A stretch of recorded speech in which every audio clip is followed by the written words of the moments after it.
마태복음 11장 2절에서 15절까지의 말씀을 한마디로 요약하면은 천국이 도래했다, 침노하라입니다. 마태 사도는 본문의 말씀을 통해 우리에게 천국을 어떻게 침노하고 있는가를 말씀해 주고 계신데요. 말씀을 한 절 한 절 나누어 풀어보도록 하겠습니다. 먼저 2절과 3절은 세례 요한이 그의 제자들을 예수께 보내어 예수가 메시아이심을 확증하는 모습이 나옵니다. 2절, 요한이 옥에서 그리스도의 하신 일을 듣고 제자들을 보내어 요한이 그리스도에게 하신 일을 어떻게 들었죠? 누가복음 7장 17, 18절에 예수에 대한 이 소문이 온 유대와 사방에 두루 퍼지니 요한의 제자들이 이 모든 일을 그에게 고했다고 나옵니다. 3절, 예수께 여짜오되 오실 그이가 당신이 오니까 우리가 다른 일을 기다리오리까? 그이가 당신이 오니까 우리가 다른 일을 기다리오리까? 라고 제자들을 보내 질문합니다. 우리가 분명히 아는 것은 세례 요한은 예수님을 분명히 아셨습니다. 어떻게 알 수가 있나요? 마태복음 3장 14절에 그 세례를 받을 때 내가 당신께 세례를 받아야지 어떻게 당신이 내게 세례를 받으십니까? 라고 한 것도 보면 그리스도의 앞섬을 이미 알고 있었고 요한복음에서는 더 상세하게 표현되고 있는데 1장 29절에서 34절을 보면 내가 그를 알지 못했지만 나를 보내어 물로 세례를 주라 하신 그이가 나에게 말씀하시되 성령이 내려서 누구 위에 머무는 것을 보거든 그가 곧 성령으로 세례 주시는 이임을 알라 할 때 내가 그것을 보고 그가 하나님의 아들이심을 증거하였노라 하였으니 확실하게 증언하신 거죠. 세례 요한은 짐작하신 것이 아니라 확실히 예수가 메시아이심을 아셨습니다. 그렇기에 또 세상 죄를 지고 가는 하나님의 어린 양이라고 증거했죠. 여기서 그이가 당신이 오니까 우리가 다른 일을 기다리오리까 하는 것은 세례 요한이 옥에 있는 동안 마음이 변해서가 아니라 헤롯 안티파스에게 잡혀가서 약 1년 좀 넘게 옥생을 하고 나서는 순교를 당하십니다. 곧 이 질문을 할 때 순교에 굉장히 가까운 시점이고 예수님의 갈릴리 사역 중반쯤에 해당합니다. 어찌 보면 가장 중심이 되는 시간에 세례 요한과 예수님의 주고받음이 나온 것입니다. 그래서 예수님은 이때로부터 자기 사역을 마감하는 십자가 지시는 일을 위해서 예루살렘으로 올라갈 준비를 하십니다. 그 중에 핵심이 예수께서 메시아가 십자가를 져야 한다는 것을 3번이나 말씀하시는 거죠. 이런 이해를 바탕으로 두 분이 나누신 문답을 보길 원합니다. 세례 요한의 질문의 뜻은 앞에서 보신 것처럼 나는 하나님의 사인을 분명히 보았고 나의 정확한 확신에 따라 내가 당신을 증거했습니다. 그렇지만 내가 확신해서 증거한 것이니 이제 아버지로 돌아갈 때가 된 저에게 나의 증거를 당신께서 친히 확증해 주세요 라고 묻고 계시는 것을 볼 수 있습니다. 선한 싸움을 싸우고 나의 달려갈 길을 마치고 믿음을 지킨 저에게 잘 충성했고 잘 증거했으니 이제 편히 가라의 확증을 원하시는 것이죠. 그런데 그 말은 세례 요한이 나의 모든 진실로 하나님께 순종했어도 여전히 내가 한 것은 사람의 일일 뿐임을 고백하는 것이죠. 신앙은 하나님께 최선의 순종을 드리고도 무익할 뿐입니다. 무익한 종인 것이죠. 하지만 세례 요한의 고백은 바로 내가 드린 최선의 순종이 그저 사람의 일일 뿐인 나의 순종이 하나님의 긍휼의 품에 안길 때 비로소 하나님께 영광, 곧 하나님의 일이 되는 것입니다라는 아주 겸비한 두렵고 떨림의 본성이 그 신앙 안에 들어있는 것입니다. 이와 같이 2절과 3절의 문답이 나온 후에 크게 두 단락, 첫 번째는 세례 요한에게, 두 번째는 무리에게 이렇게 두 단락이 나오는 것을 볼 수 있습니다. 4절, 예수께서 대답하여 이르시되 너희가 가서 듣고 보는 것을 요한에게 알리며 5절, 맹인이 보며 못 걷는 사람이 걸으며 나병 환자가 깨끗함을 받으며 못 듣는 자가 들으며 죽은 자가 살아나며 가난한 자에게 복음이 전파된다 하라. 특히 세례 요한에게 답변을 주시는 부분을 통해 인류 역사 전체에서 가장 아름다운 영혼의 교제를 우리는 만나게 됩니다. 먼저 세례 요한의 질문을 받은 예수님께서는 너희가 가서 듣고 보는 것을 요한에게 알리되, 누가복음 7장에 보면은 예수님이 죽은 사람을 살리신 것도 제자들이 증거했고, 질병, 고통 및 악기 들린 사람들과 많은 맹인을 보게 하신 일이 마침 일어났다 말씀하시거든요. 이렇듯 하나님의 놀라운 역사를 세례 요한에게 전달했지만 정작 이 일들이 무엇을 뜻하는 것인지에 대해서는 확실치 않았던 것으로 보입니다. 그래서 5절을 통해 예수님께서 아주 명쾌하게 정리를 해주신 것이죠. 그것은 한마디로 이사야 35장이 이루어졌다, 성취되었다는 것을 말씀하시는 것입니다. 맹인이 보며, 못 걷는 사람이 걸으며, 나병 환자가 깨끗함을 받으며, 못 듣는 자가 들으며, 죽은 자가 살아나며, 가난한 자에게 복음이 전파된다. 다시 말해 나의 사역은 이적을 행하며 돌아다니는 사역이 아니라 이사야 35장의 약속을 이루고 있는 약속 완성의 사역이다 라고 전하라 말이죠.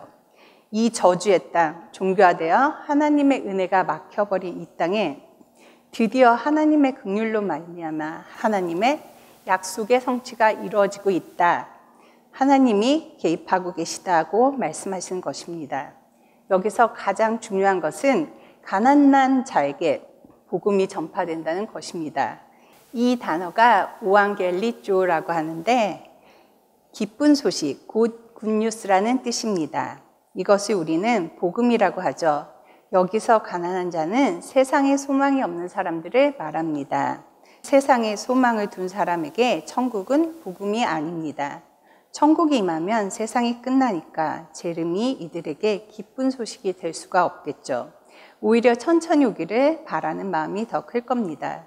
그런 까닭에 가난한 자에게 복음은 세상에서 아무 소망이 없기에 마라나타, 이제 이 세상이 끝나고 하나님의 나라가 임하시는 것을 기다리는 것입니다.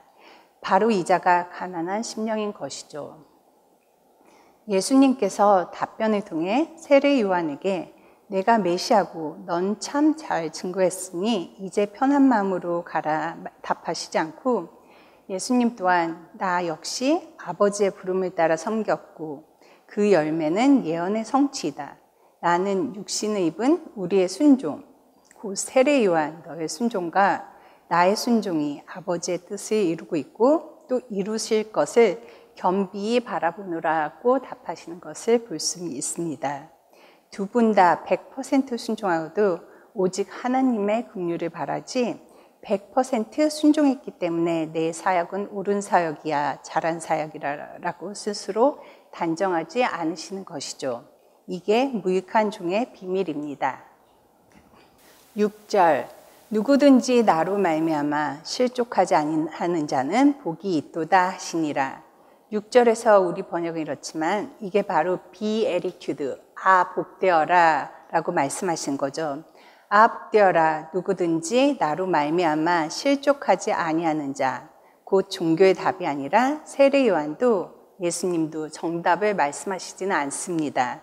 종교의 답이 아닌 심령의 묵상과 기도로 실제를 만난 사람인 거죠. 다시 말해서 자기들이 할 바에 최선을 다했음에도 불구하고 최선에 대한 실제적 평가는 하나님께 달려있는 것이죠. 곧 내가 이것이 실제다라고 단정하는 것이 아니라 묵상과 기도로 자기의 실제에 최선을 다했음에도 불구하고 오직 하나님의 긍휼하심에 의뢰하는 자세, 바로 이러한 만남과 교제가 주님을 믿는 것입니다.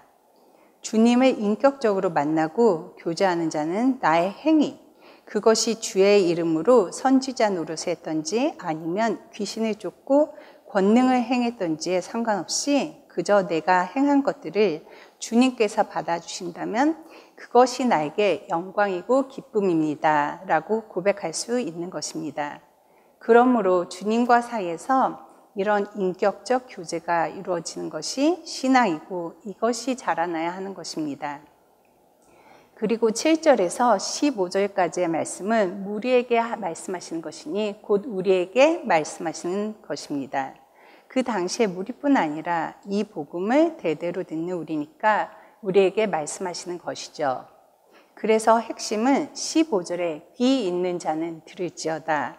즉 쉐마하라, 순종하라 하는 것이고 그 다음 12절에 침노하라 라는 두 가지 포인트가 여기에 들어있습니다.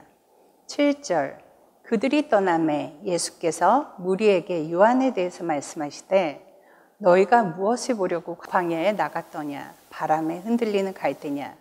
여기에서 갈대는 그냥 갈대 보러 나갔다는 말씀보다는 헤롯 안티파스의 동전에 요단 계곡의 갈대를 찍어 넣었는데 그것을 말씀하시는 것으로 보여집니다. 너희가 광야에 나간 것이 돈 벌러 나간 것이 아니지 않는가? 다른 말로 세상에서 얻는 것을 얻기 위하여 너희가 광야에 나갔지라는 의미입니다. 8절 그러면 너희가 무엇을 보러 나갔더냐? 부드러운 옷 입은 사람이냐? 부드러운 옷을 입은 사람들은 왕궁에 있느니라. 7절에 이어서 8절에서도 왕궁에 부드러운 옷을 입고 있는 사람들에게 무슨 소망을 걸 수 있었다면 너희가 그 광야에 나갈 리가 없지 않겠는가? 즉 헤롯이나 로마나 사내들인이나 그 종교에 소망을 둘 수 없기 때문에 너희가 광야에 나간 것이 아니라는 의미인 것이죠. 9절 그러면 너희가 어찌하여 나갔더냐? 선지자를 보기 위함이냐? 옳다. 내가 내 사자를 내 앞에 보내노니 그가 내 길을 내 앞에 준비하리라 하신 것, 이 사람에 대한 말씀이니라. 어찌하여 나갔느냐? 선지자를 보기 위함이었느냐? 옳다. 선지자보다 더 나은 자가 여기 있다. 너희가 광야에 나간 이유가 진정 선지자를 보려고 나간 것이냐? 하나님의 뜻을 구하기 위해 나간 것이냐? 아니다. 너희의 이익과 안녕을 위해서 나간 것이다. 그렇지 않고서는 선지자보다 나은 자가 있음에도 불구하고 너희들이 똑바로 알아볼 수 없지 않았느냐. 여기에서 선지자보다 더 나은 자라는 말은 말라기 3장 1절을 보면 모든 선지자의 결론에 사역을 하는 그 선지자가 나오는데 그것이 메시아의 길을 예비하는 사자인 것입니다. 그러니까 선지자보다 더 나은 자란 말은 너희가 기다리던 메시아가 온 것이다 라는 말씀인 것이죠. 왜냐하면 이 메시아의 오심을 선포하는 선지자가 왔는데도 불구하고 너희가 나를 아느냐, 너희가 나를 보느냐, 아니지 않느냐. 왜냐? 그러면 나간 이유가 과연 너희가 하나님 뜻이 이루어지기를 바랄 것인데 그걸 바랬다면 내가 메시아임을 보고 저가 그 메시아의 오심을 선포하는 선지자들도 보았을 텐데 광야에만 나갔을 뿐 그 너희의 속셈은 이익과 안녕뿐이었다고 꼬집어 말씀하시는 것을 볼 수 있습니다. 10절 기록된 바 보라 내가 내 사자를 내 앞에 보내노니 그가 내 길을 내 앞에 준비하리라 하신 것이 이 사람에 대한 말씀이니라. 예수님께서 말라기 3장 1절을 인용하여 말씀하시므로 이 말씀이 곧 세례 요한에 대한 말씀이다 라고 선포하고 계십니다. 그럼에도 불구하고 사람들은 예수님이 메시아라는 것을 보지 못합니다.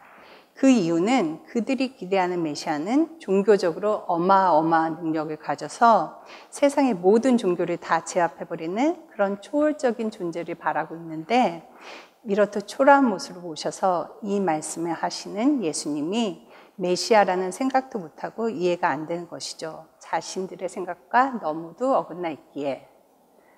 11절 내가 진실로 너에게 말하노니 여자가 낳은 자 중에 세례 요한보다 큰 이가 일어남이 없도다. 그러나 천국에서는 극히 작은 자라도 그보다 크니라.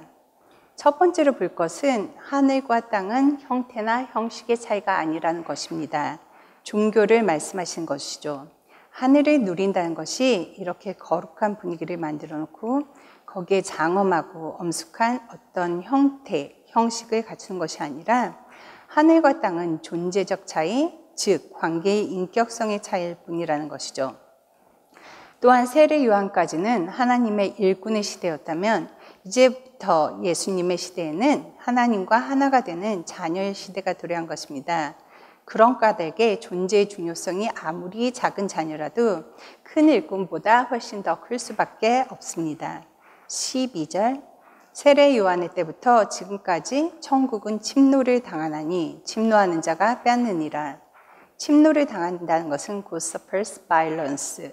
이 말은 침략하는 것 때문에 천국이 고통을 받는다는 뜻입니다. 당연히 천국은 얼마든지 그 사람들을 배척할 자격이 있죠. 하지만 천국이 그 자격을 포기할 것입니다. 왜 포기했습니까? 바로 천국으로 침노하는 깨어진 가슴 때문에. 즉 종교적으로는 절대 구원받지 못하는 세리와 창기들의 애통한 마음에 천국이 침노를 당하는 것입니다. 두 번째는 통회하는 마음입니다. 바로 죄인의 마음이죠. 종교인들은 자기들이 죄인이 아니라고 생각하죠. 그리고 그 다음에는 탕자의 심령을 가진 자들입니다. 탕자의 심령을 가졌기에 아버지의 가슴에 붙들린 바가 자기의 자격, 자기의 의로 인함이 아니라는 것이죠. 따라서 천국이 누구에게 그 자격을 포기하는가 하면은 깨어진 가슴, 통회하는 마음, 탕자의 심령으로 천국을 부르짖으면서 나오는 자들에게 자격을 놓아버리는 것이죠. 13절 모든 선지자와 율법이 예언한 것은 요한까지니. 14절 만일 너희가 즐겨받을진대 오리라 한 엘리야가 곧 이 사람이니라. 13, 14절은 모든 선지자 율법, 곧 성경, 구약을 말씀하시는 것이죠. 구약에서 예언한 것은 요한까지다. 그러니까 세례 요한이 메시아 오심을 선포하는 엘리야다라고 말씀하시는 것입니다. 여기에서 직접적으로 말씀하시지는 않지만 그 내면에 예수님께서 분명히 내가 메시아다라고 우리에게 선포하고 계십니다. 다시 말해서 구약의 모든 예언, 말라기까지 10절에서 인용하셨죠. 말라기까지 예언이 성취되었습니다. 그래서 1장에서 10장까지 지극정성으로 복받는 종교, 열심히 하고 거룩하게 하는데 속셈은 이기적인 행위에 있는 종교가 끝나고 하나됨이 열렸다고 말씀하고 계십니다. 그래서 예수님께서 파송하는 10장 1절에 제자들을 불러서 권능을 주셨습니다. 예수님과 하나가 되었기 때문에 하나님의 권능과 가슴과 인격을 받은 것입니다. 그래서 11장부터는 하나된 생명의 길이 활짝 열립니다. 11장부터 천국 침노가 열리고 그 다음에는 종교가 끝나고 그리고 드디어 주는 그리스도시다 고백이 이루어집니다. 이어서 십자가가 선포되고 봄이 열리고 그리고 순종으로 말미암아 부활의 생명을 받는 이 11장부터 28장까지의 모든 역사가 지난 5주에 걸쳐서 본 10장 곧 종교는 끝나고 하나됨의 시간이 열렸다 선포하는 10장에 달려있는 것입니다. 그래서 이번 본문이 귀 있는 자는 들을지어다 라고 마감되는 것을 볼 수 있습니다.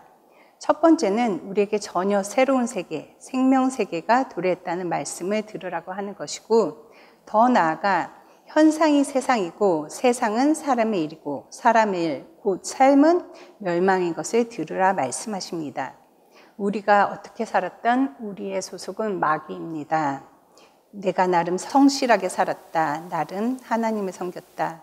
주의 이름으로 선지자 노릇하고 귀신을 쫓아내고 권능을 행했다. 그런데 어떻게 했느냐, 뭘 했느냐가 아니라 그냥 우리의 소속은 마귀입니다. 그래서 요한복음 8장에 자기를 믿는 유대인들이 우리는 아브라함의 자손이다 라고 말하자 예수님이 너희는 마귀의 자손이다 그렇게 반박하는 것을 볼 수 있습니다. 그래서 천국은 이제 침노당합니다. 이제 돌이키는 자는 무조건 구원받습니다. 그게 탕자의 얘기죠. 그럼에도 불구하고 우리가 이 말씀을 듣고도 계속 종교 생활을 한다면 이것이야말로 참으로 불행한 얘기입니다. 나눔 가이드. 오늘 우리는 세례 요한과 예수님의 온전한 순종을 만났습니다. 그러나 그들의 모습이 따라가기에는 너무 커 보인다며 그냥 흘려보내고 다시 먹고 살기에 모든 시간과 노력을 쓰면서 이 세상의 종로를 타기를 반복하시겠습니까? 아니면 돌이켜 이제 앉은 자리에서 자리를 들고 일어나 우리를 보내신 그 자리에서 작은 순종으로 하루하루 살아가며 하나님의 긍휼을 바라겠습니까? 만약 후자라면 오늘 내가 할 수 있는 작은 순종은 무엇입니까? 기도하심으로 예배를 마치겠습니다. 하나님, 우리에게 주신 이 말씀을 쉐마하며 돌이켜 천국을 침노하고 천국을 누리는 우리가 되게 인도해 주세요. 예수님 이름으로 기도합니다. 아멘.